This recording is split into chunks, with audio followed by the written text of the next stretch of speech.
ছেলের বউ অসুস্থ হলে শ্বশুর শাশুড়ি না এসেও পারে, কিন্তু মেয়ে অসুস্থ হলে তার বাবা মা কখনো না এসে পারে না, সেটা প্রয়োজনেও বা ভালোবাসার কারণেও। তো এই তো আমি অসুস্থ বলে আমার বাবা মা দুজনেই আসছে, মানে তখন আসছিল ট্রেনে করে। তো আমি অসুস্থ, তো তারপর রান্নাবান্না কিছু করিনি, জাস্ট এই ডিমটা রান্না করেছিলাম রাতে তাদের খাওয়ার জন্য। আর এই যে দেখেন এত এত জিনিস নিয়ে এসেছে আমাদের জন্য। আসলে বাবা মায়ের ভালোবাসা মেয়েদের জন্য এরকমই থাকে, সবসময়ই থাকে, তারা যত দিন থাকে পৃথিবীতে। ফল শাকসবজি সব একদম নিজেদের কাছের, এর থেকে আর কি প্রয়োজন হয় বলেন। আর বাবা মা আসছে, তাদেরকে যদি ভালোভাবে খাওয়াতে না পারি, একটু সেবা যত্ন করতে না পারি, যতই অসুস্থ থাকি তারপরও সব কিছুতে কিন্তু আফসোস একটা থেকেই যাবে, খারাপ লাগা কাজ করবে। তো এই তো তাদের জন্যই পরের শুক্রবারে ওনারা আসছে, মেবি রবিবারে, আমি শুক্রবারে একটু রান্না করেছিলাম ভালোভাবেই। তো এই তো রান্না করে তাদেরকে খাওয়াতে পেরেছি, এটুকুই সার্থকতা। আমার বাচ্চাদের সাথে, আমার বোনদের সাথে ফোনে কথা, তো ও এইভাবেই কথা বলে, মামার ছবি দেখে, মামার কথা বলে। সেদিন মেবি কোথাও যাচ্ছিলাম, তার আগেই আর কি ও ফোনে কথা বলা শুরু করে দিয়েছিল ওর মামার সাথে। তো এই তো আমার আম্মা এবার প্রায় 3 বছর, 3.5 বছর পরে আসলো আমার বাসায়। তো তাকে নিয়ে একটু বাইরে না বের হলে হয়, আর চিটংয়ে যেহেতু সমুদ্র একটু না দেখালে হয়। তো আমি পতেঙ্গা ওইদিকে যেতে পারিনি, এদিকে নদী সাগর পার বলে ওইদিকে গিয়েছিলাম। আর্মিদের একটা জায়গা ছিল এই জায়গাটা, তো এদিকেই গিয়েছিলাম আমি, আমার 3 বাচ্চা, আমার আম্মা। আমার আব্বা যায়নি, আব্বা আবার ঘোরাঘুরি অত একটা পছন্দ করে না, উনি বাসায় থেকে ওনাকে খাওয়াতে পারলে, মানে ওনার যা প্রয়োজন তা করতে পারলে উনি খুশি। তো এই তো আমার আম্মা, আমরা গিয়েছিলাম। আমি অসুস্থ, আমার পায়ের কারণে আমি হাঁটতে পারি না, বাট তারপরও ওদেরকে সাথে নিয়ে আর মাকে সাথে নিয়ে যাওয়াতে আসলে কি শান্তি, কি ভালো লাগে, সেটা আসলে সব সন্তানেরা মায়ের সাথে যখন ঘুরে তখনই সেটা টের পায়। আর এই তো আমার বাচ্চাগুলো এখানে এত বড় খোলা একটা মাঠ পেয়ে বলতেছে যে আম্মু দৌড় দিব, আমি দাও। তো দুইজনই খুব খুশি, ভাই বোন।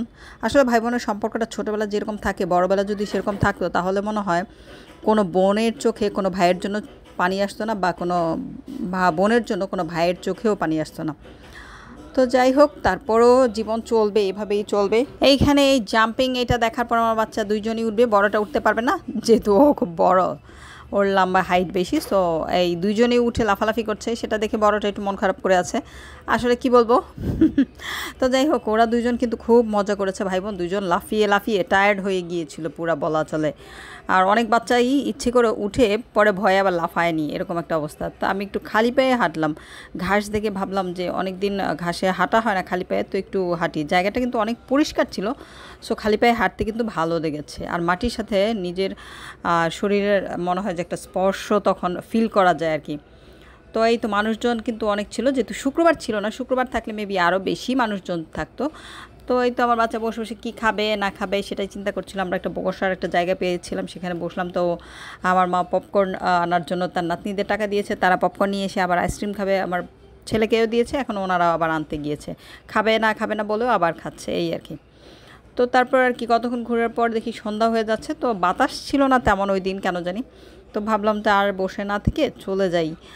আর এই দিকে আমার ছেলে আইসক্রিম খাচ্ছিল, ও কী ফ্লেভার খাচ্ছিল সেটা বলতে পারছিল না, সো বলছিল শুধু এটাই যে পিঙ্ক কালার, মানে পিঙ্ক কালার আইসক্রিম খাচ্ছিল। তো আমার মেয়েরাও ওনারটা খেয়ে মজা পেয়েছে, তো বলছে যে আইসক্রিম খাবে। আচ্ছা আইসক্রিম নিয়ে আসছে, এখন নিয়ে আসতে গিয়ে চকলেট ফ্লেভার নিয়ে এসছে, তারপর বলতেছে একটুও ভালো না। তারপর আর কি এই তো চলে আসলাম, এসে একটা বোরকার দোকানে গেলাম, মানে একটা শপিং মলে গিয়েছিলাম। তারপর ওখান থেকে এসে তো সেইখানে একটা বোরকা দেখছিলাম, কিন্তু আমার সাইজে মানে ঠিকঠাক হচ্ছিল না, সো আমরা একটা বোরকা অর্ডার দিয়ে দিই, শর্ট টাইমে ডেলিভারি দিবে উনি। তো এই আর কি, তারপর দিন গেলাম আমার রিপোর্ট নিয়ে ডক্টর এখানে। তো আমার ছেলে সেখানে দাঁড়িয়ে দাঁড়িয়ে চকলেট খাচ্ছিল, মানে আমার হাজব্যান্ড বাসা থেকে বের হলে দোকানে নিয়ে যাবে, আর দোকান থেকে আমার ছেলে চকলেট কিনবে, এইটা ওনার একটা রুলস বলা চলে, এমন একটা অবস্থা। তো এই আর কি দাঁড়িয়েছিলাম, আমরা বসেছিলাম, ও দাঁড়িয়েছিল। আর আমার মা হয়ে যা পারেনি, নানি হয়ে সেটা করেছে তিনি। আমার ছেলের সাথে বসে বসে কার্টুন দেখছে আমার আম্মা। ভাবা যায়, এটাই বাস্তব, মা হয়ে না পারলেও নানি হয়ে কিন্তু এইটা সব নানিরাই পারে আমার মনে হয়। তো ভালো লাগলে অবশ্যই চ্যানেলটা সাবস্ক্রাইব করে লাইক কমেন্ট শেয়ার করে পাশে থাকবেন, আর অবশ্যই আমাদের জন্য, আমার বাবা মায়ের জন্য দোয়া করবেন। আল্লাহ হাফেজ।